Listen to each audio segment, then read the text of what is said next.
Live from the Mighty Veedverks Airship, I'm Travis Lippert, CEO of Verks Unlimited Limited, better known as Veedverks. And I'm Julie Richardson. I'm the Director of Commercialization and Promotions. And today we have with us Jenny Germano with ICS Consulting. And welcome. Hello. Thank you for joining us. Yeah, happy to be here. So, tell us what ICS Consulting does. Well, ICS Consulting, and a lot of people don't know this, but ICS stands for Industry Compliance Solutions. And I shorten it up and I go by ICS Consulting Service. And basically, I work on the regulated side of cannabis, and I work with licensed facilities like we have here in Colorado, dispensaries, production facilities, cultivation facilities. And I also work across the United States and other legal states as well. And I just help people learn what it means to come into compliance, help them with their employee training. I do a lot of compliance audits, and I help people with their facility build outs and dispensary designs, but also helping them as well launching a dispensary in their state and what that looks like, and all the things that go with opening a dispensary. And a whole other gamut of things that I do, but I pretty much can do anything that's related to cannabis licensed operations. Well, do you find that people get it in their head sometimes and they go, oh, well, I can figure this out. I'm a smart person. And they get in the middle of it and they call you in a panic and help, I'm in trouble. Yes. Yeah. That's pretty normal. Because some people are bootstrapping, getting their license. Some people come in with a lot of investment. Other people come in where maybe they've got a loan from someone in the family and it's a really small amount. And they say, yeah, I think I can do this because I've done all these other things, or I've operated multiple businesses outside the cannabis industry. And then they get in and they get over their head because they're just not used to all the ups and downs that our industry has. And they get to a point where they get overwhelmed and their plate gets too full, and they need to call me to come in and kind of help them sort things out and get rid of the overwhelm in what they're facing. Right. And, a lot of it is the anxiety of before they even know what it's going to be. Is it going to be new packaging? Is it, and once you're able to come in and sit down and analyze it, I'm sure it takes a lot of relief off of their plate. Yeah, my job is to make my clients be able to sleep at night. And so I am the one who comes in and creates ease in their environment, so they can at least go home knowing if they did get a surprise inspection from the state, or even that the fire department came in, or the health department came in their state or local jurisdiction, that they at least know that they are in compliance. You can think that you're in 100% compliance. I've had facilities who literally were 100% in compliance, where the state came in and was like, you need to add another camera. So it just really depends on the investigator or that agent that's coming in to come into your facility. Maybe they just don't want to leave without telling you there's one thing that you could do to tighten up. But for the most part, I just feel I like to take the stress away from my clients. They're still going to be stressed out, and there's things they're going to worry about because they have employees that they're taking care of as well.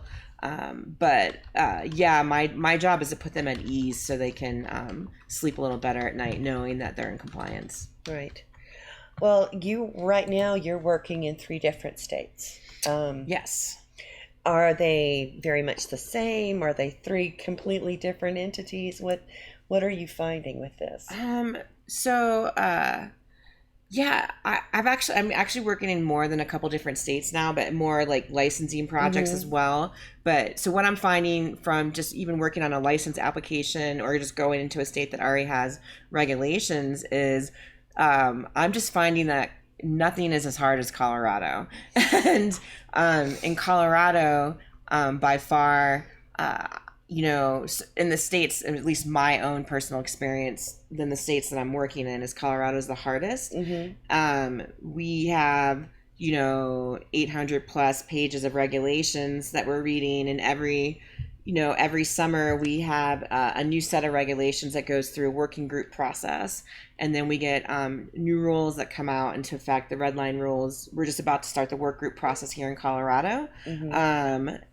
Pretty soon they'll be meeting in August and July, creating these new regulations. They'll release the red lines, which usually comes out in the fall. And then by January 1st, we'll have these new implementation dates and new regulations. So that's been happening consistently here in Colorado. But where you go into other states, they might have written their rules and they're just they're just sitting. Maybe the rules haven't changed in 3 years, right? And so they're not really seeing as much change in some of the newer states. For example, I was reading through Missouri's draft rules for dispensaries, and it was under 3 pages. And so when I go into these other states like Michigan or Missouri or Maryland, the regulations just aren't as challenging for me. It's a lot easier for me to read other states' regulations. And then with Colorado, I just feel like they're really piled on. I think at some point, I love regulation, but then we have over regulation with some things. Some things make sense, and then I have clients going, well, why did they write this rule this way? And I just say, look, I'm just here to help you make sure you follow the rule. I don't know why they wrote. Sometimes you just don't know why the rule is in there, and it doesn't make any sense. Right. So, well, I've found Colorado to be, working with legislation and different things that we've been able to do here. There's just way too much solution and not enough problem. Yeah. And with a lot of the things, delivery was signed yesterday. We've got I saw that. The bill for opiates, where if you initially get hurt, you can have marijuana, instead of an opioid. So there was a lot of good work, but these other states have already had all of this. Mm-hmm. So when you're trying to counsel a state on legislation to write, like I do with Louisiana, I'm like, don't look at Colorado. Yeah. They make it really hard for the people in the cannabis industry to be successful. Mm-hmm. Yeah, and I mean, some of our regulation, I believe regulation works. I'm a firm believer in that, because there's some of the things that actually do make sense in the regulations, and as much as a pain in the butt that the packaging and labeling has just really just crushed some of these edible companies, because every year they're dumping all this money into new packaging and new labeling, and now we have to the universal symbol change, and now we have to go buy another $30,000 worth of molds for our medical side to now have this new universal symbol match on both sides, rec and medical. Right. But I think other states should look to Colorado. I would just say, just don't over-regulate. I love regulation, but when it becomes so over-regulated that the employees can't keep up, I think some of the employees they can't catch their breath because they're trying to manage the stores or the operations, and they have their job role, and then on top of that, they're trying to keep up with these ever-changing regulations. Is why when someone like me comes in, I kind of catch the things that fall through the cracks, right? Because they're wearing so many hats, and my focus is just, I'm not running, an operation anymore, so I can just come in and focus strictly on the regulations, right, and catch things that they can't catch because maybe they're overwhelmed. Right. Well, they say the devil's in the details, right? It is. And it was something that got through, could have been very, very minor. You catch it while it's still minor. If it had stayed overlooked, it could have been a big problem down the line. Yeah. Yep. Yeah. You speak at a lot of conferences, mm-hmm. and you took a Toastmasters class. Mm-hmm. Did you take the class before you spoke at your first thing, or? Oh, absolutely.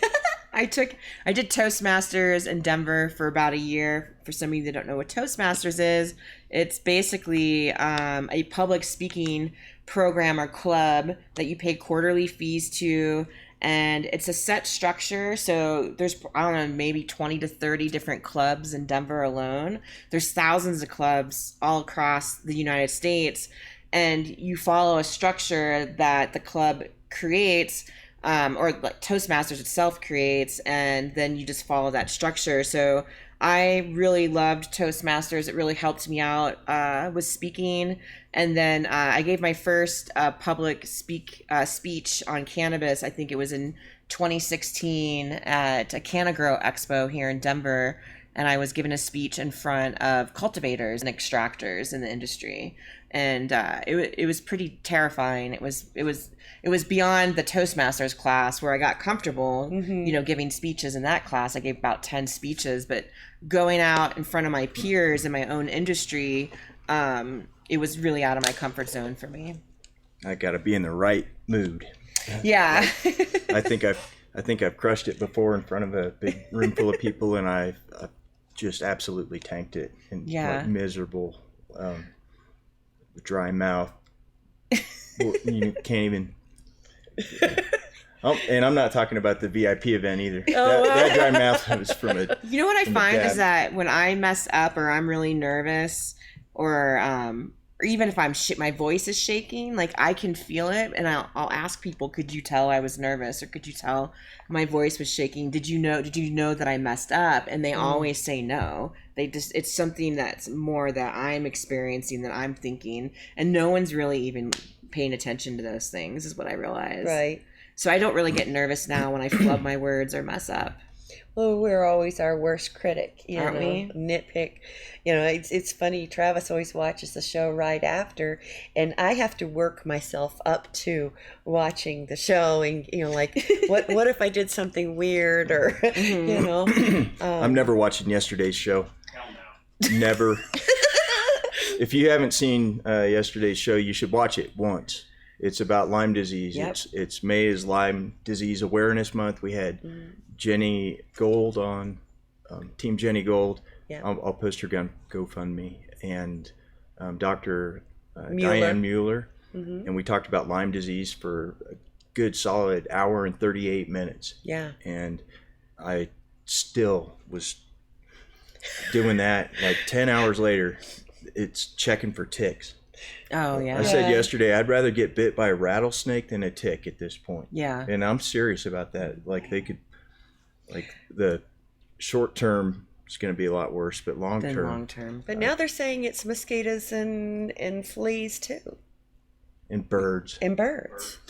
If people start hating on birds because of Lyme disease, that's going to be really sad. Yeah, it is. Well, I'm just really super excited about Dr. Mueller, being here, and her being, the kind of doctor she is, and being open to, conversations. And I liked her view on cannabis, and she feels strongly about whole plant medicine. I was like, yes. So check it out. It's So yesterday's show, a special show, and right. please subscribe to our YouTube channel, by the way, while you're at it. Yes. Let's tell. We had a little drawing. We had people. What we had you do is there was a post on Facebook, and you were supposed to screenshot whether or not they had joined, or when they joined our YouTube channel, and then they posted it. And we had several people, and we have a winner. Let's don't do that yet. Let's save that. Let's don't do it yet. And Okay. also, in a little bit, I have it's not a big press release, but we have a serious update about the NASCAR situation, and some news I bet I called like 8 Canafan after 5 o'clock last night. I was talking to Greg Duran and Terry Rodnett at probably 9 o'clock. And it's all NASCAR related. So that news will be coming up too. But I wanted to ask you, would Toastmasters help you become aware of saying, but, and not do that? That's the thing I hate the most about watching our shows, is how often I say, but, double clutch it. Like, so in Toastmasters, and so I just did it myself. I used a so when I shouldn't have used a so. Really? So, yeah. So basically, they have this clicker. I can't help myself. They have a clicker, a little click, click, click they use for dog training. Yeah. They got it at PetSmart. And every time somebody said in so, they would just click you the whole entire time while you're speaking. And that's how you basically learn not to do it. I love that. So Julie, you can get a clicker, a little dog clicker. Yeah. And you could sit here and click Travis. One time I asked, one time on Facebook where they had all the, what are they called? The emoticon thingies that the heart and whatnot that go floating across the screen. What's the word for that? What are those little icons, the emoji things called, but and it floats across the screen? well, whatever, on Facebook when you had that, I tried to get people to hit like the hate button every time I said but nobody did it. So you guys can It's just all practice. thumbs up this video every time I say You have to train yourself and parent yourself and sometimes it can be unconscious. It could just be a really bad habit because you've been doing it for so long. I still say so, and especially if I get nervous or I'm feeling vulnerable because I'm giving a speech, which still happens, I get nervous and I lose a train of thought and I throw an and in there, and I have to remember just to take a breath instead and don't say a word and just take a breath and then step into my sentence. It's just a lot of practice. Yeah. I will start today. I'm a little rusty. I still do ahs and ums even after my training. If you watch people on the news and you see people on TV that they interview, they do ahs and ums all the time. Because I didn't even realize it until I took Toastmasters and I went, oh my gosh, I had no idea. I just said and twice, or I said on out of being nervous. It's pretty normal. Well, this is actually a harder situation for me because, like, when I would have to speak publicly, I would rehearse it in front of a mirror. I'd record it and listen to myself and do all these things to prepare it so that it was good and it looked effortless. But you can't do that with this. I don't really rehearse my speeches. I know it's crazy, but I write outlines and I just go basically on my I just pull everything from in here, and that's usually all of my speeches that I've given. I've always done a slide presentation. I don't fill my slides up with a bunch of words. I just know when I know the slide, when I see it, I know what I need to talk about. But there's nothing to memorize because I'm working on stuff it's in my wheelhouse, so it's easy to talk about it. Now, if I had to talk about stuff I didn't know, that would really stress me out because I would have to definitely study and practice. So. Well, there was something I was going to ask you. There we go again. It just went. It was there, and then poof. I'm just so concerned about saying Oh, you don't have the clicker anymore. No. Yeah, I don't have the clicker. I'm gonna Maybe I can just do it like if I hold it in my hand, it'll be a reference or a reminder to not say it because maybe I'll know there's that an I'll have to app clip myself. that you can download and you can just put it on your lap and it will shock you. There's an app for that? I don't know. Maybe there is. A app. A app. You could just have it because the phones are always listening to you. Yeah. And every time you say it would give you something. An alarm or to let you know. I don't do well with the apps that listen to me. They all listen to you. Well, I mean, like, I tried to do that talk to text, and that never works out. I don't use mine. Yeah. Oh, that's awful. And half the time I'll try to say something and just Google Maps, and it'll take me to Timbuktu instead. But you spoke at Denver Women of Cannabis, and the topic was women over 40 in the cannabis industry. Yep. And you really had some good points. And what was funny is we have a Canna sister that it was just earlier that day, she was like, oh, I'm 40 years old and this business isn't going anywhere. And I thought I'd be farther along than it. But you had some really good points about being at a place in your life where you're seasoned, your kids are a little bit older, you have a little bit more time. Do you remember that? I do. Yeah, because I remember, now I don't have kids, and Anne-Marie spoke about the children part, but because she has kids, but I was talking about knowing when to pivot. And for a lot of people who don't know anything about me, I'm an ex-dispensary manager, and I ran and operated dispensaries here in Denver for 6 years. And I talked about when to know to pivot. So I was about 42 years old, and I realized that I didn't want to be an employee anymore. And that you would think at 42, oh, why would I start a business? This is really terrifying. That should be something I should do when I'm younger. I just had to get past. I had to get past all those issues and realize that if I really want to create the life that I want, and I really want to go after my dreams, that I needed to jump off that cliff. That sitting in that little square box in that office of that dispensary for 70 hours a week, yeah, the money was great, but I was sitting in an office 70 hours a week managing 100 employees, a cultivation facility, and some dispensaries, and I just wasn't really getting anywhere.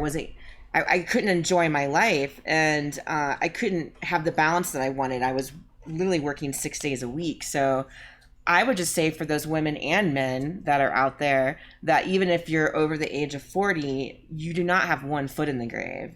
I feel like a lot of times I'll meet people who are in the 50s and 60s and go, oh, I would never do that. I think it's the right time to do it, because if I look back at my 20-year-old self, there's no way I could be doing what I'm doing right now. I just didn't have enough experience of myself. I didn't know who I was as a woman, but now I really have a good idea who I am and what my capabilities are. I'm less afraid now than I was as a 20-year-old girl.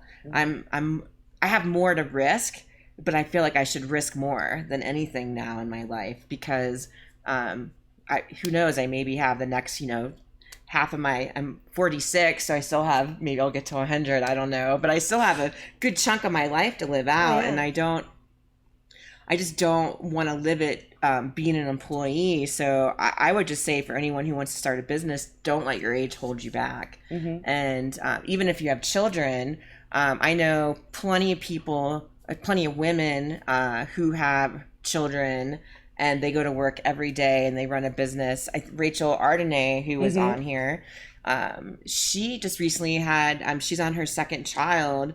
And I wouldn't be surprised if, she was on her laptop feeding her, new baby at the same time. I can totally see it. I know Rachel, she's working so hard, and she's married and she has help from her husband, but still, she started her law business, and she's still doing it as a mom, which I think is pretty incredible. I don't know if I would have the skill set to do that because I'm not a mom. Yeah.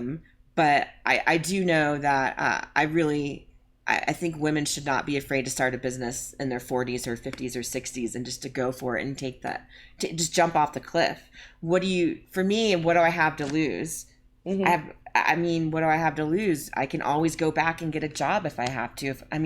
Failing is a part of life. And that's what I want people to not be afraid of failing. Right. Because to me, I know I have to fail my way to be successful. I'm not just going to become successful overnight without making mistakes and without failing.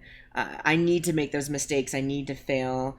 That's kind of my roadmap on which direction I should go and which, this didn't work out. I shouldn't do that. I need to go back over here. And that's kind of how I roadmap myself out, is by mistakes. Well, and I really don't call it failure. I call it a mistake.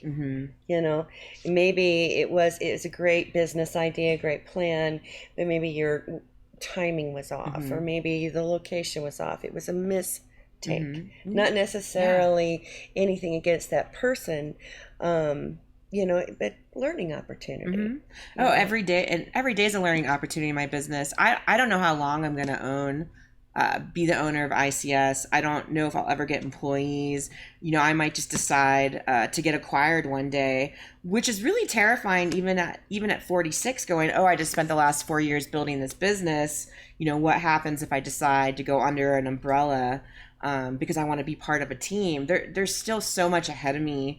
And my choices for my life and my career and this business. I really don't know how long I'll be, doing ICS consulting service. I just know I wake up every day loving my job, and that's the place I want to stay in. So that I will follow that from now on. I spent my whole life miserable and not happy with the jobs that I had, and for the first time in my life I wake up every day and I love what I do. It's never work for me. I have the best time of my life in my business. I really do have a great time doing what I do. Right.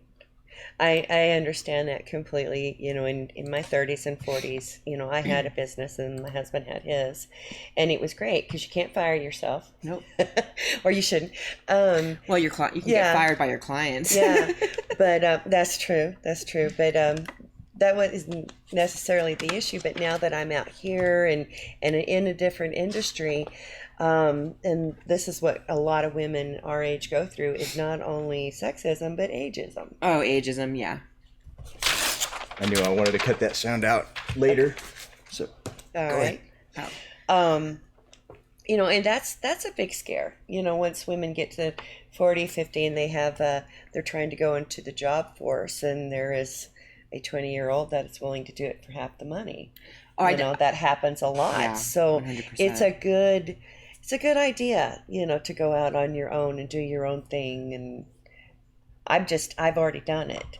So Yeah. I don't want to do it again. I know what it takes. I believe there's ageism, especially in licensed facilities, dispensaries. I'm an ex-dispensary manager. I interviewed a lot of people. And there's not a lot of older people working at dispensaries. And a lot of older people have applied to dispensaries. And I get told by people 40 and older, I'm not getting hired. I keep going in. I'm qualified. I have this amazing resume. Why aren't they hiring me? And I think it has to do with age and looks and wanting to put a young 20-something-year-old woman behind the counter and be a bud tender. And another thing is not, at 40-something plus whatever, do you really want to work for $12 an hour? Right.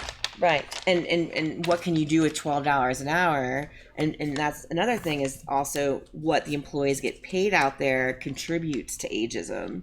Because at 45 or 50, you don't want to make $12 an hour.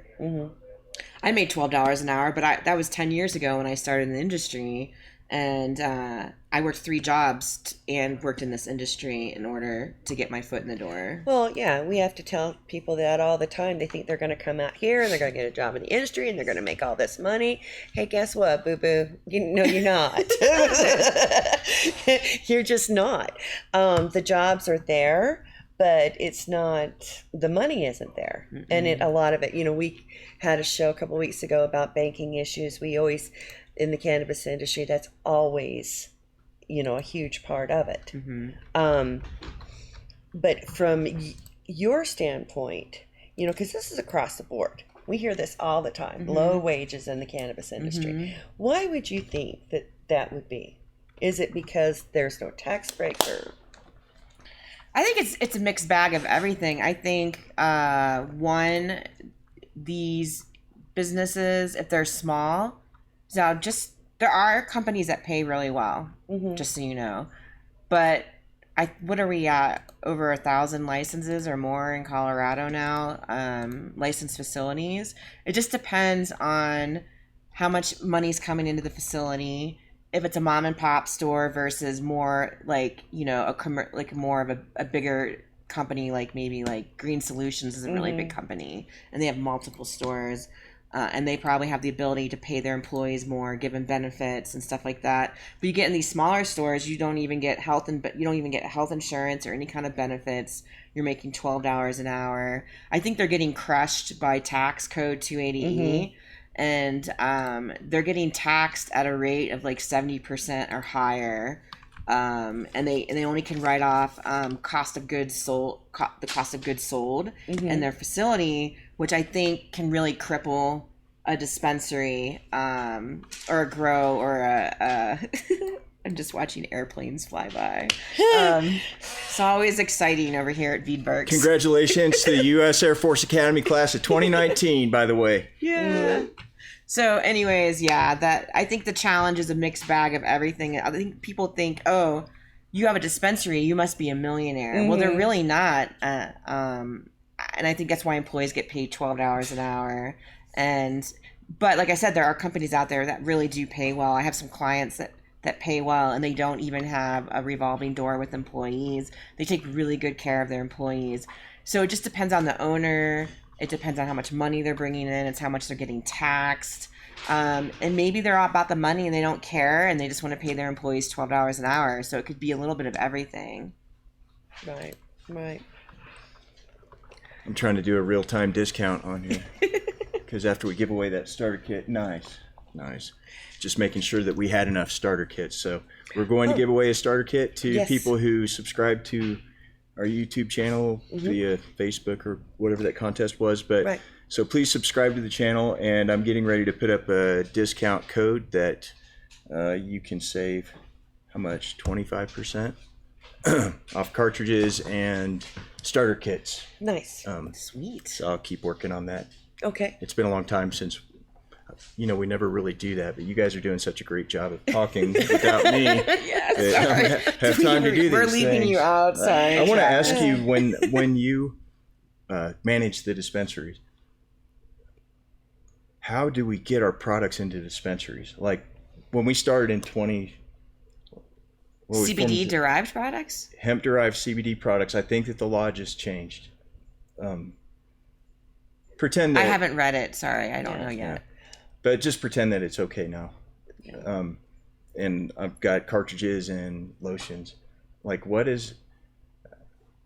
would you recommend that salespeople do to go into dispensaries? They cold call. Cold call? That's Just walk in? So you go to one Scentsy Night. I love Scentsy Night here in Colorado. That's one way to get in front of vendors. A lot of vendors have booths at Scentsy Night or the Indo Expo, which is not all Colorado. There's some Colorado. It's more mixed. But cold calling, a lot of dispensaries still get cold called to this day. They have a sales force that goes out and they hit the streets. They call them on the phone. They show up at the door. Or call them, say, can we send you this sample, manifest you a sample through the metric system. So that to me is that's the only way you're going to get in front of them. They're not just going to, you can't sit there and wait for them to seek you out. You need to have somebody pounding pavement out there. You're just getting out there to where you get to the point where they are calling you saying, we want you on your shelf. We want you on your shelf. Right. But definitely I love Scentsy. I think, they're well worth the investment, to get a booth with them 4 times a year, and you're getting out in front of the public, right? And then the public sees your product, and they might that customer or patient might say, "Hey, can you get Veedverks in the store? I love them. I'm sick of driving, 30 minutes away to get Veedverks. Can you get it? You're my favorite dispensary. Can you display that here?" Right. And that's another reason why you want to hit both ends. You want to hit customers and the vendors. Well, we have the Cannabolish line in a dispensary north of Denver. And what they've done is they have like a mini boutique, like a CBD boutique in the lobby area. And that's where you can get it. But there's not a whole lot of them that are set up like that. And they don't even want you to come in. They can't take the CBD past the door and all that other kind of stuff. So that's what the kind of feedback we're getting with our salespeople trying to get into dispensaries. And I haven't read, I don't know what regulation change you guys are talking about. I think somebody commented on my Facebook, Chris did, about it. So I haven't read that, but I did have a dispensary, one of my clients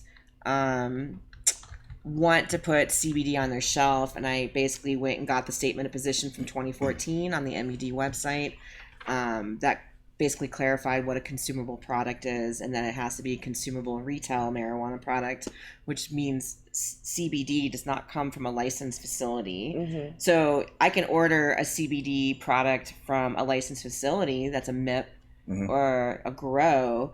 But if I can't just call Veedverks and say, hey, I want to put this on my shelf.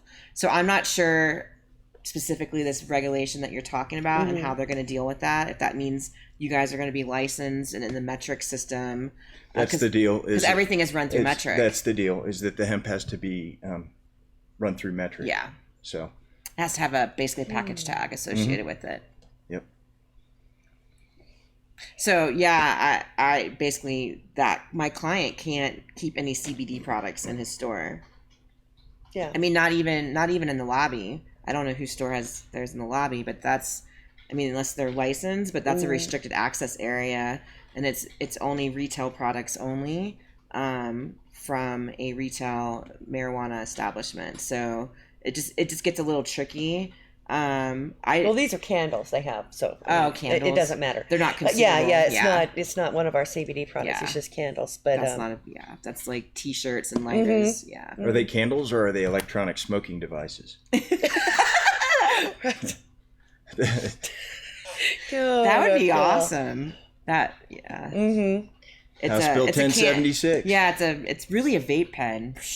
That candle's really a vape pen. Yeah, I railed on that for a while. So if you have somebody call you up and go, okay, I want to start this company, which is the best state, what would you say? Oh, I'm Michigan. Really? I love Michigan. I think Michigan, when I went to Michigan, I just met so many good people there, and they are just really committed to helping patients. I'm not talking about the outside people coming into Michigan. I'm talking about the caregivers who have been in Michigan this whole time on their caregiver system. And I think it's a great place to go and start a business. So I think there's a lot of potential. There's over 300,000 patients in Michigan. I think they come in second to California. A lot of people don't realize this, but they have a huge patient base in Michigan. And 300,000 is a lot of patients. That is a lot of patients. That are already part of their caregiver system. So right now, all these caregivers are trying to go through the licensing process and getting through their pre-qualifications and then licensing. And Michigan has taken a while for the licensing process. Like I was telling you guys earlier, it's like a turtle. It runs so slow. It's hurry up and wait, hurry up and wait, and hurry up and wait. So, but I think Michigan is going to be a really thriving industry. I want it for Michigan because I want the tax dollars to go to that state. It's a beautiful state. I'm excited because I think Detroit, in like 5 to 10 years, Detroit's going to look like a completely different city. I think it's going to transform. You think it's going to revitalize? Just the way Denver did. When I moved here to Denver, it wasn't the way it is now. And there's so much to do in Denver. I know people complain about the cost of living has gone up, but there's just so much more to do in the city than there was 10, 20 years ago.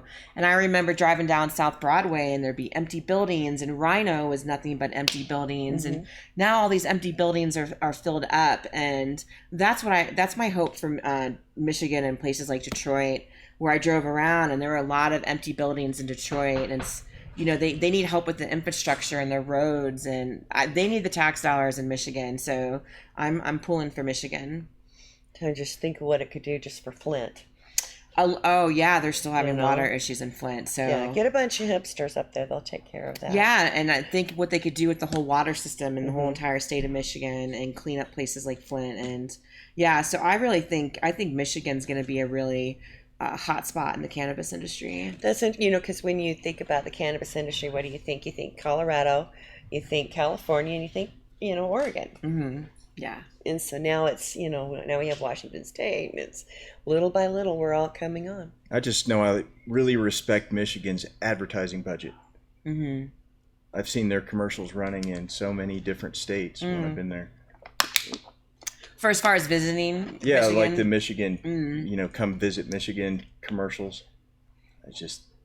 They put a lot of money into that. It's beautiful on the lakes, and I'm just excited. I'll be going to Michigan here shortly. What's the tick situation up in? It's probably bad. I don't know. I haven't had a tick since I was in New Jersey, so I don't really know. Because I lived in New Jersey and we had ticks everywhere, and you and your friends would inspect your head and your skin, making sure you didn't have ticks. So it was pretty normal in New Jersey. I'm from South Louisiana. I mean, it's to be nothing. Oh, look, I got ticked. Yeah, and even when camping here in Colorado, I check to make sure no ticks. Yeah. What's the most interesting thing that you do? Oh, well, it might be interesting to me, but boring. No, what interests you? What's the thing that interests you the most that you do? Like outside of my work? Okay, if you want to cheat, but we'll start with work. We'll like, what's the most? I like this. This is one of probably my favorite part of the stuff that I do. But I also mop the floor, and we're assembling shelves now. Yeah, I would say the most fun are audits. I know that's kind of nerdy, but like I love the audits. I love getting in there and seeing how their operation is set up, how they do inventory control, what their inventory looks like, how they store things. I love the grows. I get really excited. I do not grow, but I love going and see how everyone does plants differently. everyone has their own theory, their own process, and how they grow a plant or how they feed a plant, and from vertical grow to an outdoor grow to a greenhouse grow to your normal typical warehouse grow.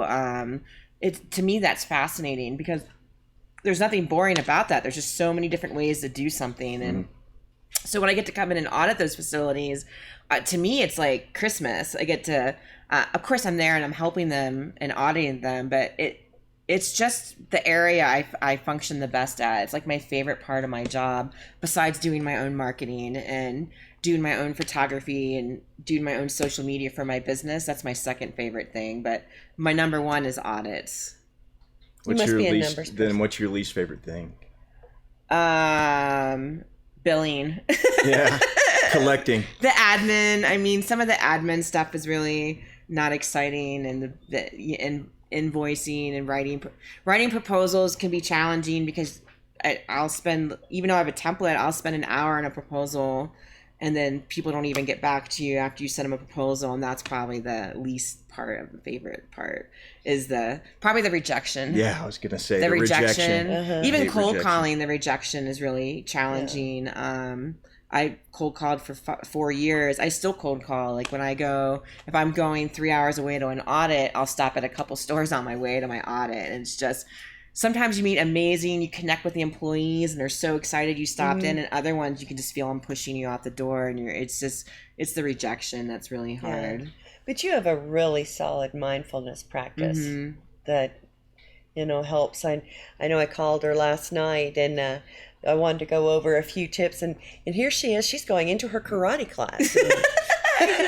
I think it's important. That's great. I think it's important to talk about that because Yes. people think as an entrepreneur you should work 90 hours a week, and I already did that as a dispensary manager, and I promised myself when I started this business I wanted to have a life, which is really crazy and the opposite of the way everyone else thinks an entrepreneur should be. But I feel like I get to decide on how an entrepreneur should be. It's my business, it's my life, and I know I want to be healthy in my life now. So I'm in martial arts. I study taijutsu, which is basically like samurai sword evasion and fighting. It's just I know I wouldn't look like I do that, but I think it's great. I'm a white belt and I'm getting ready to test for my yellow belt, and I go every week. I go once a week. And taijutsu, yeah. I was looking into Ju Chi. Is that never? Oh, so I do that. I paddleboard. So we're in paddleboarding season. So I go paddleboarding every weekend. For the next 2 weekends, I'll be away. On Bear Lake? Yeah, On Bear Creek Lake? Yeah, and I'll be camping the next 2 weekends. I went kayaking for Memorial Day weekend and Nice. froze my butt off. But like, those are the things that I'm talking about. Is how I keep my life balanced. Is there isn't a day where I don't ever just sit on my couch. I can't remember the last time I just sat on my couch and did nothing. I'm always stepping into something in my life, whether it's my business or my personal life. I'm going to the movies. I'm going for a walk. I walk 5 days a week, and I just try to stay really active in my life so I can be present in my business. And I need stamina. And so in order to have stamina, you have to do all these things and build up endurance. And I keep pretty busy so I can keep my stamina going. When we were setting this place up, I said, Oh, good job. You clicked yourself. When we were setting this place up, it became time to put signs in the bathrooms that say employees must wash hands. Oh, and yeah, here we that go. always bothers me. When I go into a business and it says employees must wash hands before returning to work. I'm like, everybody wash your hands. Like, It's so gross. if everybody wash your hands. You're still in our place of business. It's still equally gross whether or not. Just wash your hands. So, and you have insight on hand washing procedures. So maybe we could make something out of this. We could not only say employees must wash hands, everybody must wash hands, and now follow this procedure. Well, this is really interesting because I was talking to you guys. I'm a ServSafe certified instructor, which basically is food handling practices. Thank you. And I come from the restaurant industry. Before I started my cannabis career, I did restaurants and catering for 23 years. between here, Colorado, and back east in New Jersey. And so yeah, I took this class, the Surf Safe class, and did a certification, and I came out thinking, wow. I was telling Julie I didn't want to eat at a restaurant for like a month because I was so terrified of everything that I learned about hand washing.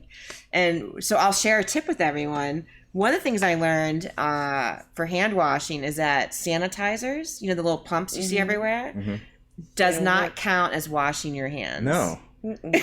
But some people think Of course it does. not. It doesn't do anything. In fact, you have to wash your hands first in order for that sanitizer to work. And it's actually the process of lathering up your hands, and actually the paper towel, not the air dryer. The paper towel is what gets the germs off your hands. The air dryer doesn't really get it off your hands. Did you see the meme where it says it sucks up Yeah. fecal material and blows them? I saw that. So basically, for hand, they have to put the signs up. I think in some places they make you, but I understand I was the same way. Like, why do they have to remind people to wash their hands? Your mamas didn't raise them right. Why? It's true, like, because some people just don't wash their hands. And here's the thing: so you could be in there washing your hands, and what happens is you wash your hands and then you turn off the faucet with your clean hands. That's guess your what's on dirty. the Dirty hands. now your hands are dirty. Or you wash your hands and you leave and you open the door, and guess what? I think all now your bathroom hands are dirty. all bathroom doors should be push out. It's a crying shame. like a hospital. Yeah. Yeah, you should be able to push out to go out bathroom doors in all situations.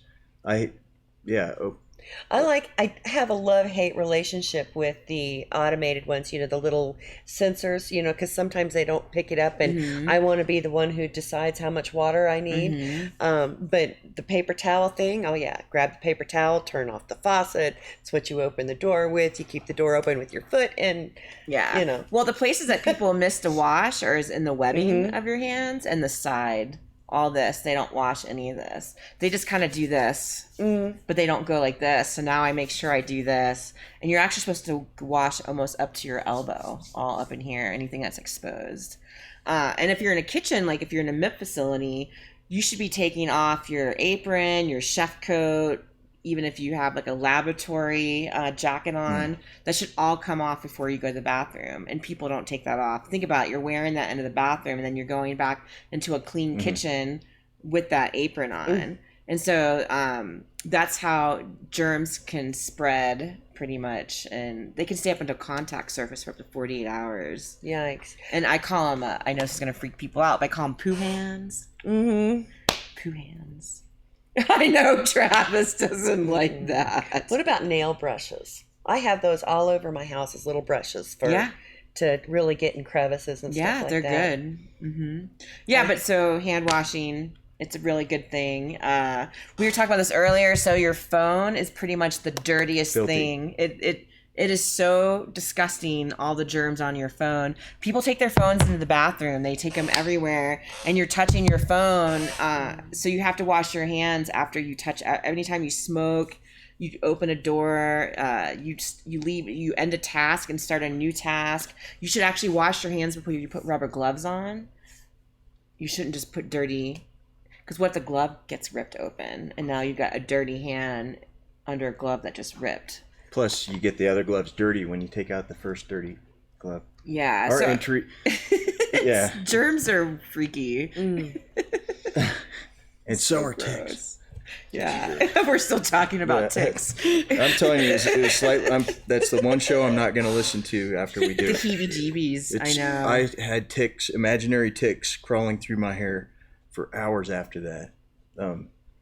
If you get bit by a tick, the rules are don't freak out, then freak out and go to the emergency room. That's and what save I think. it. Oh, and save it. Why do they want you to save it? So they can test the tick, because there is over 100 different strains of Lyme in the U.S., 300 in Europe, 2 tests that will test for 2 different little strains. How do you know if you've been bit by one?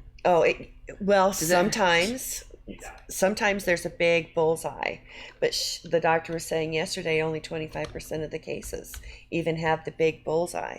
So if you're bit by a tick, just because they can test Would you feel it? The times I've been bit by a tick, I felt the stinging. Oh, I've never been bit by one. I I found one on me, but I never got bit.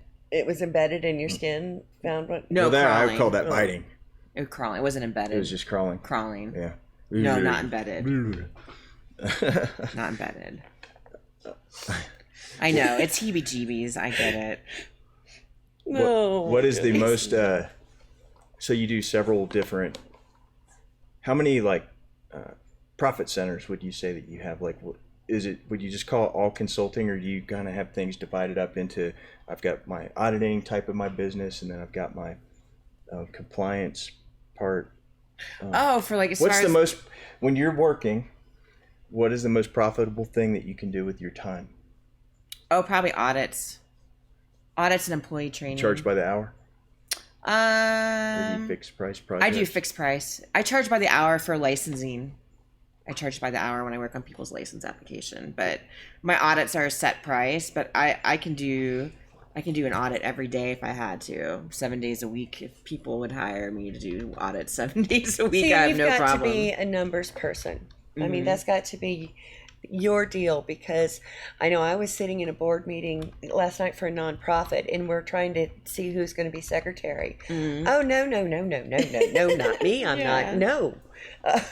Yeah, I would suck, because I just hate that kind of stuff. It's been a process of elimination experience for me. I ran numbers when I ran dispensaries, and I had to figure out what sold on my shelf. Like when we were selling just trim, I'm like, why are we selling trim? I can take this and turn this into a concentrate, and I can make triple the amount of money off of it per gram than I would selling it, as shake. And so I stopped selling shake, and then turned it into a profit, and increased, my profit, like my margins by like 300%. And they were like, holy cow, we never thought about doing this. This was early on. We're talking 2012, when we were just getting in the concentrate game. So for me, it's just been trying to, like, I was doing point of software sales for a while, where I was setting up a point of software system, but I realized that it wasn't a really good profit maker for me in my business. And now I just kind of refer out, point of sale software. So yeah, I've really just had to nail down what works and what doesn't work, what makes money, what doesn't make money, what am I happy doing too is a really big factor. Right. But I would definitely say audits and the employee training's the number one for me. Cool beans. Cool beans. Don't mind me. Don't mind you. You're fine. Travis, What do you got coming up? Where are you going? Where are you flying to? Well, I'm going to be going to hopefully Grand Rapids, Michigan at the end of June to visit my friend Jamie Cooper, who runs Cannabis Connection. She has an event a networking event in Grand Rapids that I want to attend. I'll be going to California in August, and I'll be speaking at the Canagrow Expo out there in Palm Springs, and it's for cultivators and extractors. I'm really excited about that. Oh, I bet. I'm going to be giving a compliance presentation. I'm really excited because this is, like I said, I love what I do. So this is literally going to be like a vacation for me. It's at a resort. I'm going to have a really nice time and enjoy myself. I'm going to do my speech, go visit some people, and then I'm going to go hang out by the pool and enjoy the lovely resort I'll be staying at. Oh my gosh. I actually I just applied to a couple speaking opportunities. One in Michigan for October, another one in Missouri coming up in June. And then I'm applying for one that's going to be in Las Vegas in July or August. I can't remember. So I have a couple that I've applied to, but I haven't found out if I've been accepted or not. Right. As a speaker. So I could potentially going to those other places. I was just invited to go out and speak in Chicago. I still have to finish the application for that. So I could be pretty much traveling across the U.S. this whole summer and fall, and I'm really excited about it. Yeah. I'm really excited about it for you. Yeah, and me too. Any of these cool places where you have a +1, you just remember your girl. Oh, yeah, definitely. So you'll always be my +1. Yeah. She +1 me last week, and it was awesome. I like going as +1. I never get +1. I get -1. Yeah, I have a project coming up where I'll be doing some pre-recorded videos with the women's cannabis chamber of commerce, and I'll probably I'm pretty sure I'll have a +1 for that. We're going to be recording it in a studio Nice. in front of an audience, and they're going to have an audience of 30 people coming while we record our sessions. Well, good. And I'm that's gonna glad be- she's finally getting, because they've been really working on getting that going. Yeah, for I'm really a while excited. now. And there's been some ups and downs, some health issues, and so I'm glad that they finally got that going. No, I'm super excited for Addison. I think it's gonna be a really cool project. She's got a good group of women, myself and Larissa and Amber, that are gonna be jumping in there doing a couple videos, and I'm just excited to contribute and help promote that. And I think it's going to be a really interesting project because I'm going to get to be in a studio and just do something I haven't done before. And it's just a new way for me for creating cannabis compliance videos and trying to reach a whole new audience when they go to download the information. So, Right. Well, there's people who want to get into business and not cannabis, and and they get in and they're so passionate and they're doing all these things. Maybe they're not getting their licensing. It's 10 times that in the cannabis industry.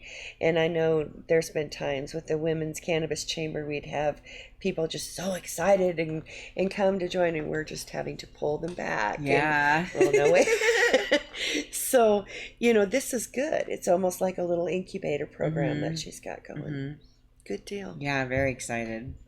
Yeah. We had a question on YouTube about what is in one of our starter kits. Oh, I'm curious too. And so we'll just open up a starter kit, and we are giving away a starter kit. Yes, we are. How about while I get this open, have we picked a winner? How many people entered? We had 15 people Wow. enter. And Okay. we can do it again for next week. Maybe give away something else. And should I announce it? Announce it. Little drum roll, lightly, so it doesn't. And it is Michelle Reed. Michelle Reed. Yay! Thank Cannot wait to call her and say, hey, guess what? You won, Michelle.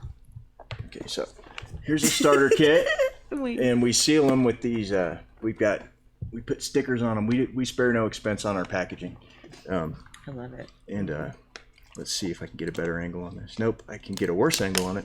So we put Marijuana Tax Act of 1937 stickers on it, indica, sativa, and hybrid. Got Harry Anslinger on the back. We hold them closed with these cigar tax stamp that's what it type of looks things. like. And so when you open it,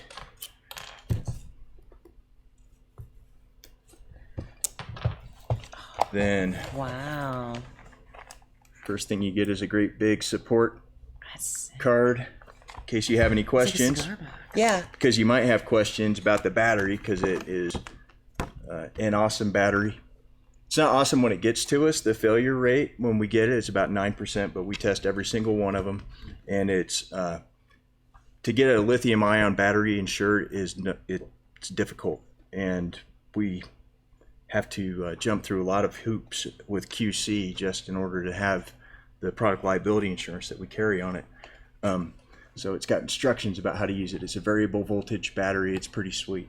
And then we've got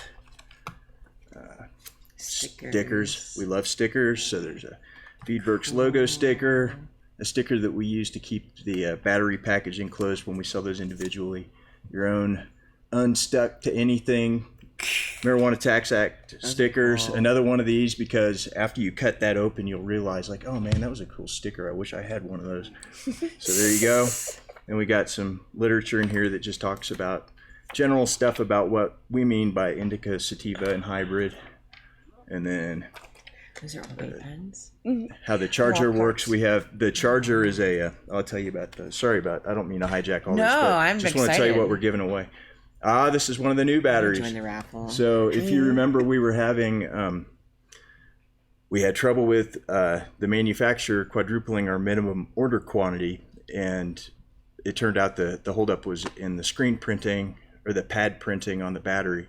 So we got them without printing on them, and then we took them to a local place here in Denver, and at tremendous expense had our logo put on these. I can tell they're the new ones because it's sideways and bigger on there now. And I won't go into the operation of the battery. Just trust me, it's a good battery. By the time it leaves here, it's a good battery. And this the charger is a dual mode charger, so if you tap the logo on it, then it will charge your battery. Yeah, it'll charge your battery up pretty quickly. Like it'll put at the expense of battery life. So because otherwise, like my car has a button that says like sport mode and comfort mode on it, and why would you have comfort mode? So I'd always want to go fast, but it is believed that it will hurt your battery life over time. And then it has one each of our 420 milligram THC-free CBD cartridges, indica, sativa, and hybrid. This is version. Nice packaging, you Isn't guys. it nice? That's beautiful packaging. And they can contact us for labs if they want proof of THC-free. Yeah, or we'll very soon. We're going to get this on the website immediately, but we have a web page where we put a lot code on everything. It's like heat stamped on the starter kit. It's on the stickers. On everything else, it's on the packaging itself.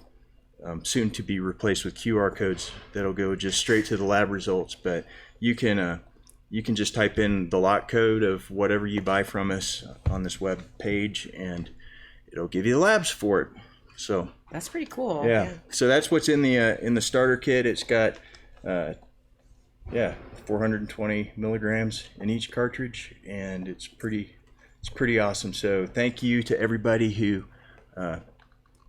followed us over to YouTube, and congrats to Michelle Reed.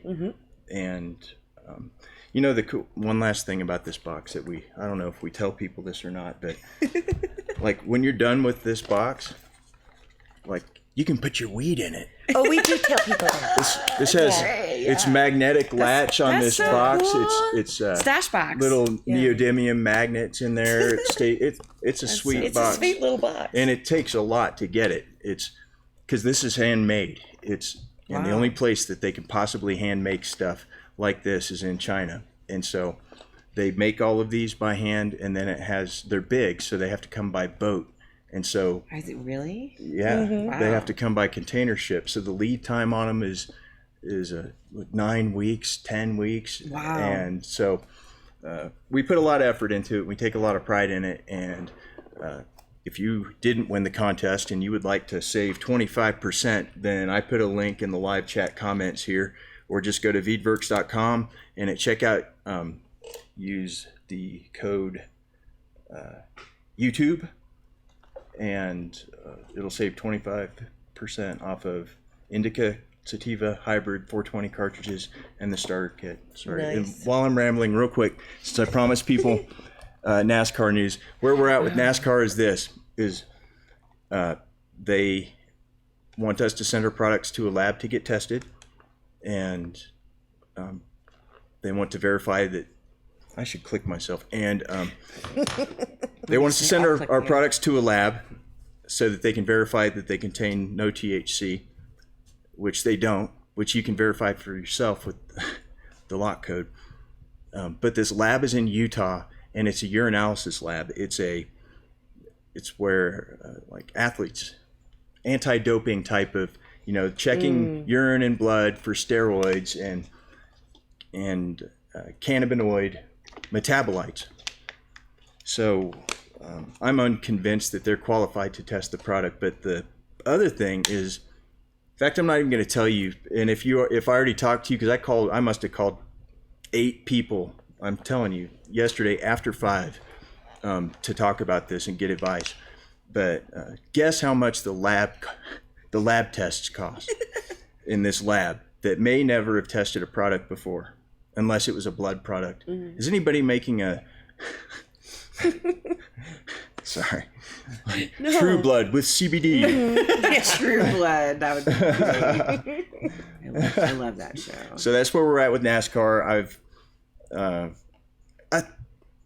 I almost said how much it costs. It costs way too much. Way too much. And I'm trying to get past the fact that I feel I just have a real problem with that. So I'm trying to get over it. And times more than a normal lab. There you Well, go. 20 times more. Yeah, it costs 20 times more.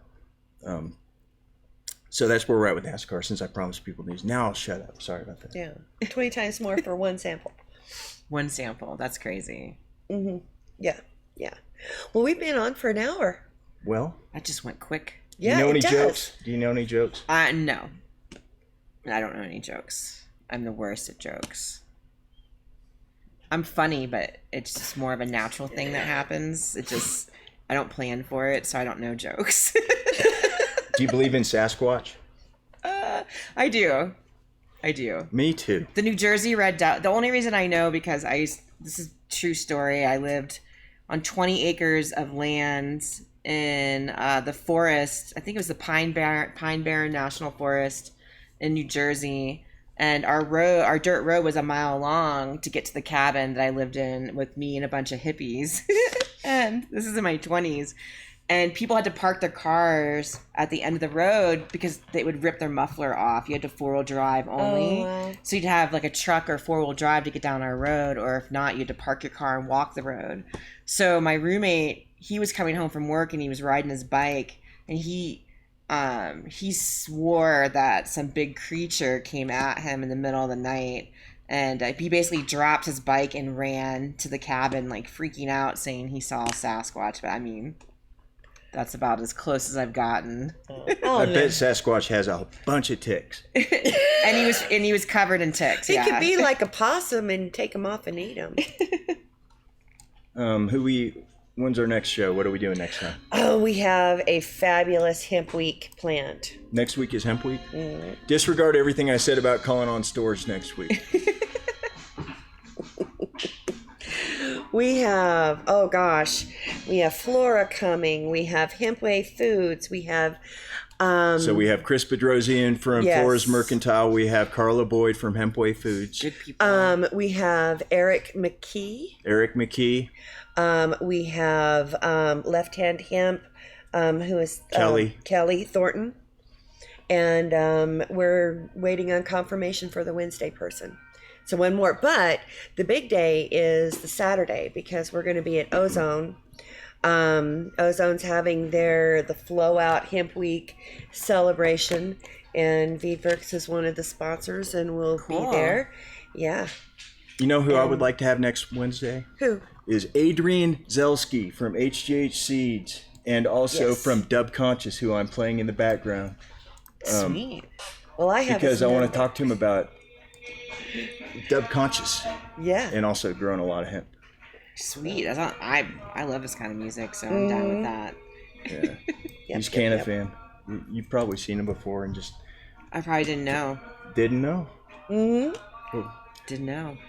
Thank you for, if people want to get a hold of you, Yeah. tell us again how they can do that. I've posted a link, but Okay. Well, you can find me on my business Facebook page, ICS Consulting Services, or you can find me on my personal Facebook page, which is Jenny Lee Germano.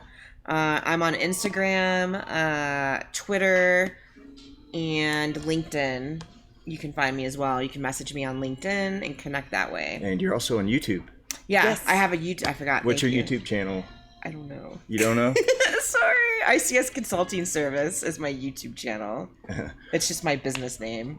So I have the link. It's on my website if you sign up for my newsletter. So I do a free webinar every month and I put out a newsletter every month, and I do a free webinar on compliance. Last month I did dispensary do's and don'ts, or we're not in June yet, sorry. In May, this past May, I did dispensary do's and don'ts. The previous month I did health and sanitation webinar.